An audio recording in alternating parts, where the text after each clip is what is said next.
Hello and thanks everyone for tuning in today. I'm Eric Ham coming to you from our studios here in Washington, D.C. And today on Firstpost America, we've got the latest on a breakthrough in the Middle East, a brewing clash in Chicago, and the specter of war in the Caribbean.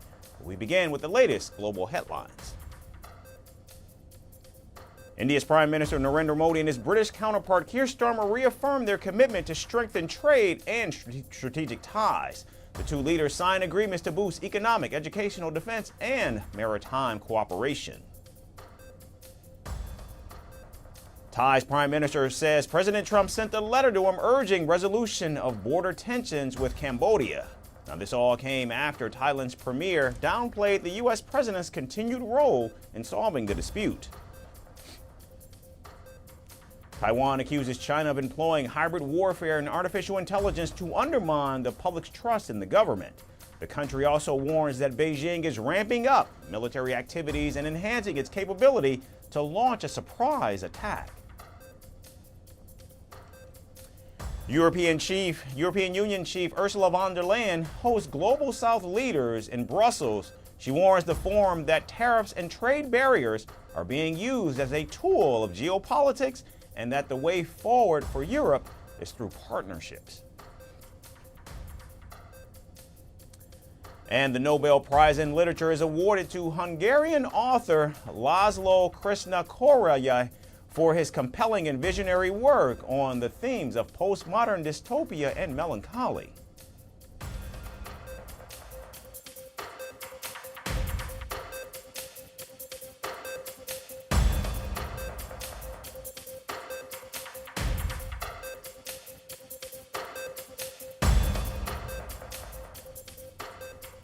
We begin with major developments in the Middle East. President Donald Trump has announced that Israel and Hamas have agreed to the first phase of a ceasefire in Gaza.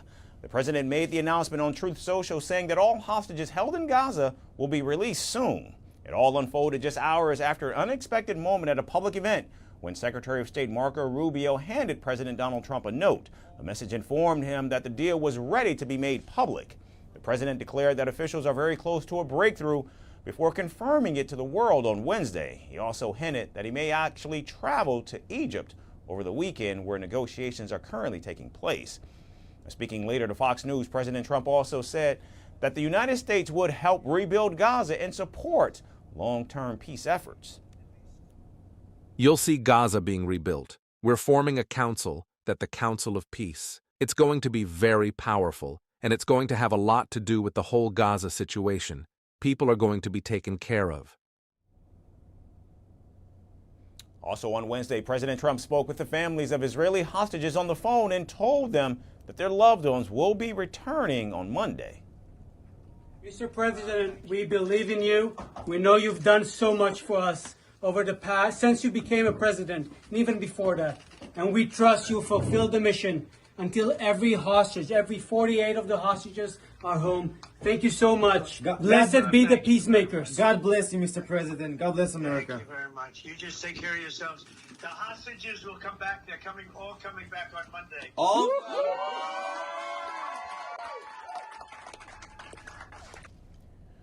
Now, scenes of relief and celebration emerged on both sides. In Tel Aviv, families of hostages embraced each other after Trump's televised statement. And Israelis dressed up as President Trump and waved the U.S. flag while dancing and singing as families and supporters joined the celebration.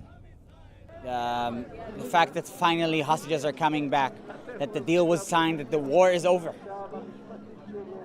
It's a happy day. It's a holiday here. That's what we wanted for such a long time. Meanwhile, in Khan Yunis in Gaza, Palestinians took to the streets cheering what they believe could be the start of an end to the war that's been raging for 2 years now. And the news comes days after intense indirect negotiations mediated by Egypt, Qatar, Turkey, and the United States. Now, according to reports, the agreement will be formally signed in Egypt later today. The terms of the deal lay out a carefully sequenced exchange in which Hamas will release 20 living hostages as part of the first phase. Israel, in turn, will free nearly 2,000 Palestinian prisoners, including 250 serving life sentences. The exchange is expected to unfold within 72 hours of the deal taking effect. And the ceasefire will also open the gates for humanitarian relief. In fact, a minimum of 400 aid trucks are set to enter Gaza daily for the first 5 days, with more to follow as the situation stabilizes. The agreement also provides for the return of displaced Palestinians from southern Gaza back to Gaza City and the northern areas. Additionally, it calls for a phased withdrawal of Israeli troops from certain areas. And in a statement, Hamas urged President Trump to ensure that Israel fully implements the deal and not delay its obligations. The Israeli army earlier on Thursday said that it was preparing to pull back troops from Gaza even as strikes still continue in the area. The IDF has begun operational preparations ahead of the implementation of the agreement. As part of this process, preparations and a combat protocol are underway to transition to adjusted deployment lines soon. Now, after the deal was announced, Israeli Prime Minister Benjamin Netanyahu hailed the ceasefire as a great day. In fact, the Prime Minister spoke to President Trump soon after the announcement, describing their conversation as moving.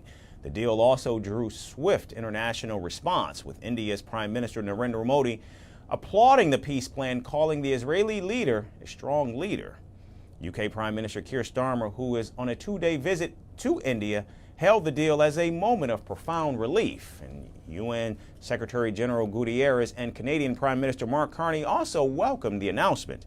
However, reports from Gaza's Civil Defense Agency on Thursday morning indicated that several strikes were still taking place in parts of the territory. So as the world watches the first steps of this delicate truce unfold, the coming hours will decide whether this agreement truly signals the beginning of an enduring calm or just another fleeting pause in a cycle of conflict that has defied peace for generations. From announcing a peace deal to calling for the jailing of elected officials, President Donald Trump has intensified his confrontations with Democratic leaders amid his nationwide immigration crackdown. On Wednesday, the president, on his Truth Social post, demanded that Chicago's Mayor Brandon Johnson and Illinois Governor J.B. Pritzker be jailed for allegedly failing to protect federal immigration officers conducting raids throughout the state. The heightened tensions come as 500 National Guards from Texas arrived in Illinois to support U.S. immigration and customs enforcement operations. Their deployment follows similar actions in Los Angeles, Washington, D.C., and other cities as the Trump administration aims to enforce mass deportations and combat what it calls rising crime. Local officials, however, argue that state and city law enforcement are fully capable of handling protests as well as security. Let me be clear. Donald Trump is using our service members as political props and as pawns in his illegal effort to militarize our nation's cities. I refuse to let Donald Trump, Kristi Noem, and Gregory Bovino continue on this march toward autocracy. They think they can fool us all into thinking that the way to get out of this crisis that they created is to give them free rein. Well, that plan will only work if we let it. Protesters took to the streets of Chicago on Wednesday, marching against the deployment of National Guard troops, all the while holding banners demanding no Trump, no troops.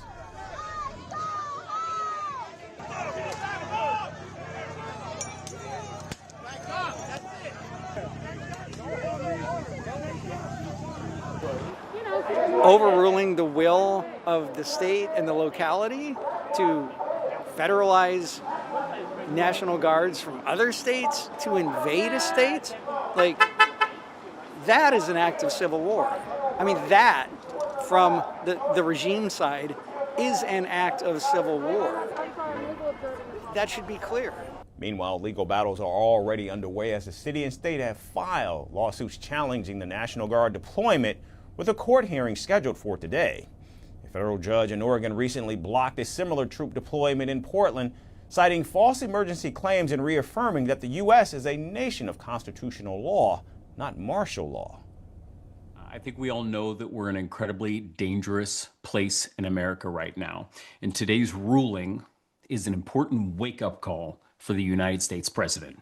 No president is allowed to make up facts or rely on social media trolling or posts when deploying the United States military in our cities. It's an incredibly dangerous precedent to set in America, and today's ruling halts what appears to be the president's attempt to normalize the United States military in our cities. And as the courts attempt to try to rein this president in, he's now threatening to invoke the rarely used Insurrection Act to deploy military forces nationwide if courts or local officials impede federal enforcement. So as the legal and political battles escalate, Chicago and Illinois remain tense, with court rulings pending and President Trump hinting at broader actions. This standoff will redefine the limits of federal power in American cities and the consequences for those who in fact resist. And the nation now waits to see whether this unprecedented escalation will remain a standoff or spark a broader confrontation with consequences far beyond Chicago. Tensions are simmering across the Caribbean as U.S. strikes on alleged drug boats spark outrage and fear of a wider conflict. A Senate effort to limit President Donald Trump's power to order such attacks has failed, leaving him free to continue the controversial campaign. Colombia, on the other hand, says one of the bombed vessels may have been its own, while Venezuela accuses Washington of plotting regime change under the guise of anti-narcotics operations. With 21 people already dead and regional alliances fraying, the crisis is deepening by the day. From the Senate floor to the Caribbean coast, the stakes are rising increasingly fast. Here's more from the ground. Tensions are boiling in the Caribbean. U.S. warships patrol turquoise waters. Wreckage drifts in the wake of missile strikes, and allies are turning uneasy. What began as Washington's crackdown on drug smugglers has now spiraled into a regional storm. Political, military, and deeply personal. On Wednesday, the U.S. Senate narrowly rejected a proposal to limit President Donald Trump's power to order such attacks. The vote, 48 in favor, 51 against, gives Trump a free hand to continue his controversial campaign. For over a month, at least 21 people have been killed so far in what the White House calls necessary operations to protect the United States from narcotics flowing in from Venezuela. I'm thankful that the Trump administration has designated these cartels and narco-traffickers as foreign terrorist organizations, is because we must treat them like the foreign terrorist organizations post 9/11. We must treat them like the Al-Qaedas of the world, because that's how we're operating. But critics say the mission looks less like law enforcement and more like war. Senator Adam Schiff, who led the resolution, warned that Trump's strikes could set off an unintended conflict with Venezuela. Trump, however, seems undeterred. He has called the missions a success, boasting that there are no boats left in certain parts of the Caribbean. He even hinted that the crackdown might soon move to land routes used by traffickers. The Pentagon hasn't confirmed details or denied them. They're not coming in by sea anymore, so now we'll have to start looking about the land, because they'll be forced to go by land. And let me tell you right now, that's not going to work out well for them either. Now the fallout is spreading. Colombia's President Gustavo Petro claimed that the last vessel bombed by U.S. forces might have been Colombian, with Colombian citizens on board. The aggression is against all of Latin America and the Caribbean, he declared on X. The White House fired back, calling Petro's claim baseless and reprehensible. Officials urged him to retract the statement and restore calm. But Petro refused, challenging Washington to release the names of those killed. His words added another crack to an already fragile alliance. The United States looks forward to President Petro publicly retracting his baseless and reprehensible statement so that we can return to a productive dialogue on building a strong, prosperous future for the people of the United States and Colombia. Despite policy differences with the current government, Colombia remains an essential strategic partner. Meanwhile, in Caracas, Venezuela's leaders accuse the U.S. of using drug control as a disguise for regime change. On Monday, Trump ordered his envoy, Richard Grenell, to end all diplomatic talks with Venezuela, effectively freezing all communication. After which, President Nicolas Maduro said his intelligence services had uncovered a false flag plot to bomb the U.S. Embassy in Caracas. He claimed extremist groups were planning the attack to create chaos and give Washington an excuse to strike harder. Venezuela has since begun large-scale coastal military drills in La Guaira and Carabobo. Defense Minister Vladimir Padrino called the American buildup, which includes warships, a nuclear-powered submarine, and F-35 jets, a serious threat to peace. Today, it is our duty to deploy across the entire state because this is an ongoing operation. Military units already have their specific tasks. Mobilization began at midnight. At 5 a.m., we formally started. I hope our people understand, even those who do not support the revolution, that we are doing this for everyone.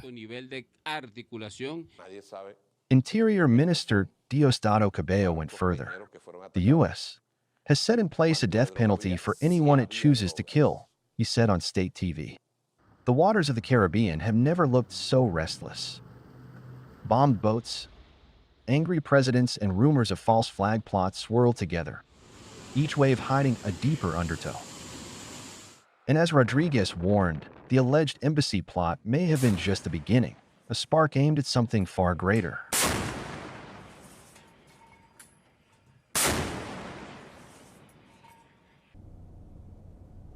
And in Europe, Germany has reversed a key immigration reform. The parliament scrapped the fast-track citizenship law, which allows foreign nationals to apply for German citizenship after just 3 years of residency instead of 5. The shorter timeline was reserved for those who could prove strong integration into German society through language, community work, or economic contributions. The idea was to make Germany more attractive to overseas workers in the industries such as healthcare, manufacturing, and technology. On October 8th, Germany's parliament voted to scrap the fast-track option as 450 lawmakers supported the move. Now, apart from the ruling alliance, the far-right Alternative for Germany, or the AfD, also voted to repeal the law. The decision signals a shift in Europe's largest economy, where immigration has again become a flashpoint for political divide. Still, not all immigration reforms have been undone. The government has kept several changes introduced by the previous administration in place. Migrants can still apply for citizenship after 5 years, and dual citizenship will continue to be allowed in most cases. Officials say these steps will help Germany stay competitive and attract the skilled workers it desperately needs. The new German government, led by Chancellor Friedrich Merz, had promised this change during the election campaign. Merz argued that the old law sent the wrong message at a time when Germany was struggling to control illegal migration. Now, ahead of the vote, Germany's interior minister said the country was sending a clear signal that a German passport should be a reward for successful integration, not an incentive for migration. The move also reflects rising pressure from the AfD, which finished second in this year's general election. In many regions, the AfD has capitalized on public anger over migration, claiming that new arrivals have strained housing, schools, and public services. In response, the Merz government has taken a tougher line, promising to regain control over Germany's borders and citizenship policies. We cannot continue to overload our cities and municipalities, as well as our society as a whole, with irregular migration. That is why we have introduced changes aimed at evolving toward a humanitarian and orderly migration policy through better migration management. Germany currently faces a labor shortage of over 500,000 jobs, even as public opinion grows more guarded on immigration. It's expected to increase even more in the next 3 years. And the balance between economic need and political pressure has never been trickier for Europe's largest economy. It is clear that, at the moment, German society is less receptive to immigration than it was a few years ago. That doesn't mean no one still says we should also welcome refugees, but it's significantly less the case. While it's indisputable that we need a lot of immigration each year to stabilize our country. As Germany redefines what it means to belong, the debate over citizenship and identity is far from over. In a country built on post-war reconstruction and reinvention, it now grapples with not only who can come in, but who can truly call Germany home. And New York City has officially declared war on big tech. In a bombshell lawsuit, the city is taking on Meta, Google, Snapchat, and TikTok, accusing them of turning kids into screen addicts. The 327-page complaint alleges these apps hijack young minds, cost schools and hospitals millions, and fuel dangerous trends like subway surfing. While Google denies any wrongdoing, the other companies are yet to actually respond. Here's our report with more. It's official. New York has had enough of your scrolling habits. In a lawsuit spanning approximately 327 pages, the city has sued Meta, Google, Snapchat and TikTok. They are accusing these platforms of fueling a youth mental crisis and turning children into screen-addicted zombies. The complaint was filed in Manhattan federal court. It alleges that the companies exploited the psychology and neurophysiology of youth to keep them hooked for profit. The complaint states that 77.3% of New York City high school students and 82.1% of girls admit to spending 3 or more hours a day on screens. This includes TV, computers and smartphones. New York's health commissioner even went on to describe social media as a public health hazard earlier this year. The lawsuit names the city school district and NYC Health Plus hospitals as co-plaintiffs, both of which say they are footing the bill for the psychological wreckage left behind. City officials said the fallout isn't just a few missed homework assignments. It's costing schools and hospitals millions to clean up the emotional mess. The usage of these platforms is contributing to sleep loss, chronic absenteeism, and risky behaviour. One grim example, the rise of subway surfing, where kids literally ride on top of moving trains for views. Since 2023, at least 16 teens have died, 2 of them just this month, because they were doing this dangerous act. Meanwhile, the tech giants are doing what they do best, denying everything. Google's spokesperson insists in an interview that YouTube isn't even a social network, saying it's just a streaming service where people come to watch sports and podcasts. Meta, Snapchat and ByteDance haven't commented yet. New York City's move joins over 2,000 other lawsuits across the US, accusing tech companies of prioritizing profit over children's mental health. The difference: NYC has around 1.8 million minors in its population. And in recent times, it has taken multiple legal actions and thrown shade at Silicon Valley giants. Here's a look at how deeply social media has its hooks in American teens. A survey conducted between September the 18th and October the 10th of 2024 shows just how connected or addicted US teens aged 13 to 17 really are. A whopping 90% of them are on YouTube, making it the undisputed king of teen screen time. TikTok follows with 63%, while Instagram trails close behind at 61%.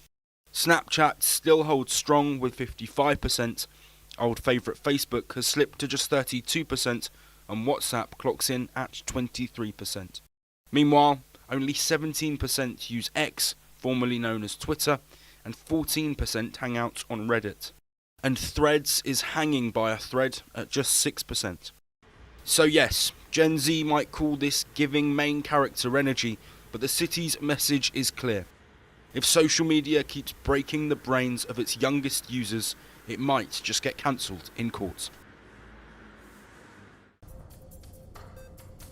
That's going to do it for us today, and from all of us here at First Post America, we thank all of you for tuning in. We look forward to seeing you again tomorrow. Thanks everyone for watching.